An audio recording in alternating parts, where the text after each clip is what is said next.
Bom, hoje eu vou falar um pouquinho sobre CSS e como o CSS moderno impactou na forma como a gente escreve as nossas estruturas em HTML, né? Bom, a gente tinha vários problemas antigamente, antes do HTML5, antes do CSS3, ou até mesmo nessa transição. Até porque eu vou utilizar o exemplo do CSS Grid aqui, que vai mostrar que pelo menos nesses últimos 2 anos, com variáveis em CSS, CSS Grid, CSS Shapes, entre algumas outras coisas, a gente conseguiu melhorar muito e isso impactou na forma como a gente escreve nosso HTML. Bom, antigamente a nossa marcação não era muito declarativa, era uma div com uma class navbar, uma div com uma class aside, uma div com id, footer, enfim. E pelo menos nesses últimos 15 anos, a web evoluiu demais. Aplicações inteiras vieram para a web. E HTML, CSS, JavaScript, eles não estavam acompanhando. A web antiga não conseguia acompanhar tudo isso. Então, a W3C, junto com outras iniciativas e os próprios vendors, né, dos browsers, Google, Apple, enfim, trabalharam em conjunto para trazer novidades. Em 2009, 2010, 2011, onde chegou HTML5, CSS3. JavaScript não precisa nem falar, né? Decolou.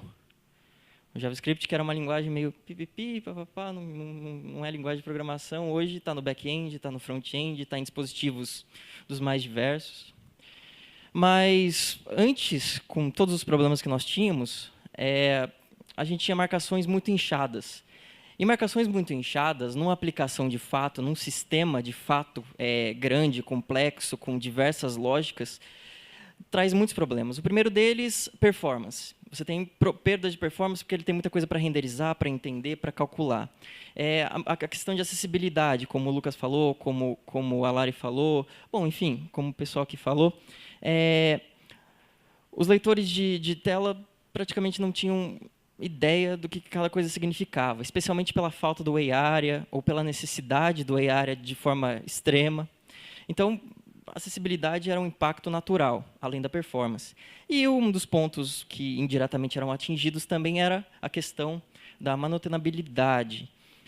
Se eu tenho meu código, eu faço minha página em HTML com um CSS muito maluco para ser responsivo e tal. Se um cara chega e não está bem documentado, um cara novo chega na equipe, eu já passei por isso. Peguei determinados sites, pequenos aplicativos pequenos assim, eu olhei, o que está acontecendo aqui? Já no HTML eu já não entendia. Fui para o CSS, puta. Fui do JavaScript, nossa senhora, não entendi nada. Também, óbvio, tem questão de documentação, forma como o cara programa e tal, mas enfim, a gente tinha esses problemas. Vou rapidinho aqui. Se eu quisesse fazer basicamente isso aqui, que é, sei lá, a forma como a maioria das aplicações estão sendo desenvolvidas hoje. Tem uma side, você tem um navbar, você tem um main e você tem um footer. Você pode ter o navbar 100%, você pode ter o footer 100%, enfim, essa aí depende de vocês. É só um exemplo aqui. Eu vou utilizar o CSS Grid para exemplificar como o CSS nos ajudou a melhorar as nossas marcações. Bom, se eu quisesse fazer também uma coisa pequena ali, meio responsiva, eu tinha que fazer muitas marcações.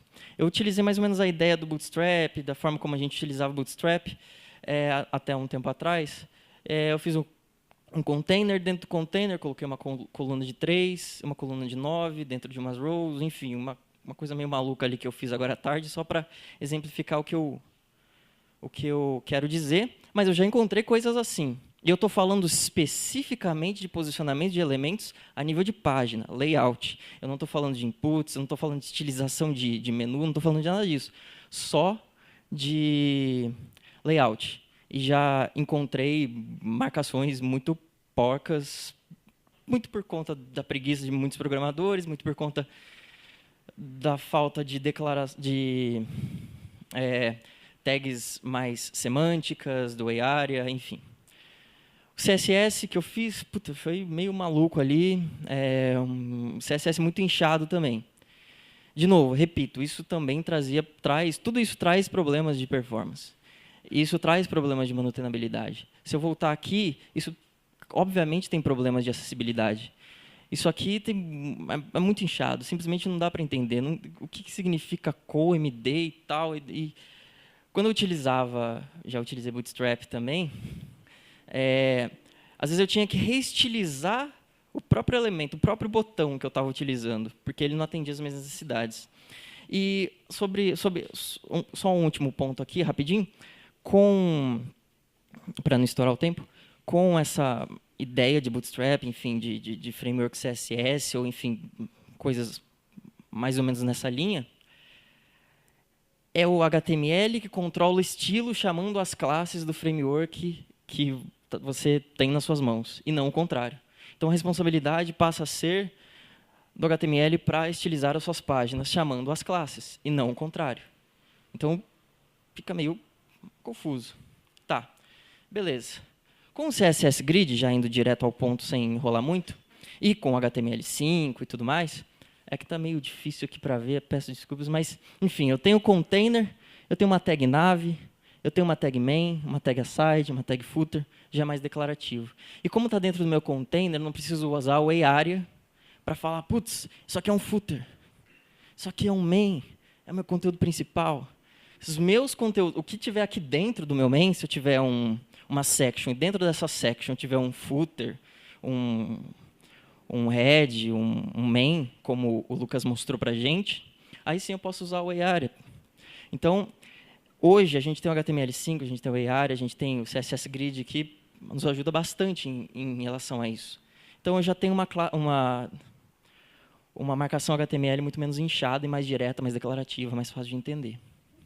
E em CSS eu já resolvi isso, tudo, sem muita dificuldade, com grid. Talvez vocês não entendam muito de grid, ou talvez vocês entendam bastante de grid. Entretanto, se vocês pegarem o código CSS, provavelmente vocês vão entender. Vocês vão ver que eu estou falando aqui no Grid Template Areas, que eu estou mexendo com o meu navbar, que eu estou mexendo com o meu aside, com o meu main, e que eu estou posicionando eles da maneira que eu desejo. Eu tenho aqui 2 colunas, eu tenho 3 linhas, sem muita dificuldade. Dentro do meu container, eu falo como vai ser o meu layout, e depois eu só vou nomeando. E aí, os elementos internos. Isso aqui pode ser minha página de grid, meu arquivo de grid CSS, e acabou. Numa das aplicações que eu tenho, é isso. São, sei lá, 40 linhas de código que está resolvido. Isso que óbvio, eu só coloquei para dispositivos móveis, ali, tipo celular. Mas, enfim. Então, eu só comparando e relembrando o layout que eu propus, comparando as duas técnicas, eu tenho uma marcação muito mais leve aqui, uma marcação um pouco mais inchada aqui. Eu tenho um CSS, uma folha de estilos bem menor aqui, é isso, né? E uma folha de estilos bem mais inchada aqui. Então, esse é apenas um exemplo que eu quis dar de como o CSS atinge diretamente a forma como a gente escreve o nosso HTML.